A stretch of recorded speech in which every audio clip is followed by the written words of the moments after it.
Oke, teman-teman sekalian, 3 jam menyaksikan persidangan pada hari ini, kita mendapatkan keterangan yang cukup bagus dari ahli. Jadi overview mengenai dunia pendidikan Indonesia dan apa yang mesti dilakukan dalam membenahi dunia pendidikan Indonesia itu sudah digambarkan dengan sangat bagus, sangat komprehensif dan sangat holistik oleh ahli.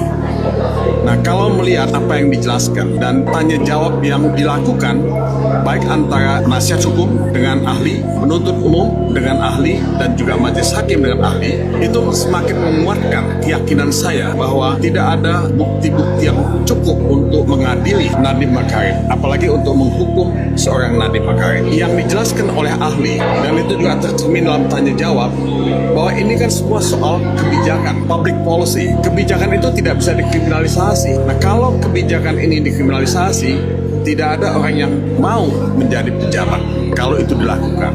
Nah, yang saya mau katakan adalah pengadilan Nadiem Anwar Makarim ini adalah ujian lembaga pengadilan, ujian buat pemerintah agar betul-betul mengambil hikmahnya dari kasus-kasus macam ini.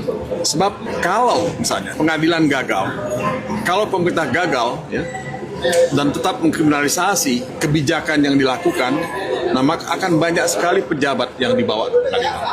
Jadi kita ada 100 menteri sekarang, 100 lebih menteri, dan ada kepala badan. Nah, mereka semua punya kebijakan, membuat kebijakan. Nah, kalau kebijakan itu akan diadili, nah Anda bisa bayangkan, mungkin tidak ada satu pejabat pun yang bisa lepas dari pengadilan. Dari bukti-bukti yang ada selama persidangan beberapa waktu ini, kita tidak melihat ada aliran dana kepada Nadiem Anwar Makarim. Jadi yang namanya self-enrichment, penyalahgunaan kekuasaan untuk kepentingan memperkaya diri sendiri, itu tidak terbukti sama sekali.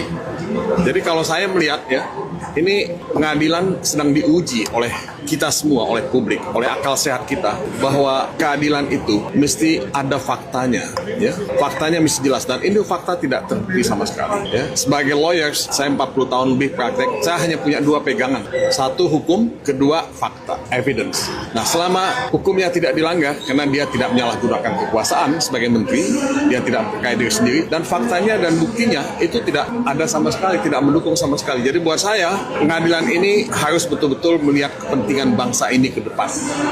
Pengadilan ini harus melihat kepentingan anak-anak cucu kita ke depan. Saya kira sih ini yang paling penting, pelajaran yang kita bisa dapatkan dari kasus ini. Mudah-mudahan keadilan akan menang, mudah-mudahan hukum akan menang, mudah-mudahan tidak ada korban lagi yang dijatuhkan.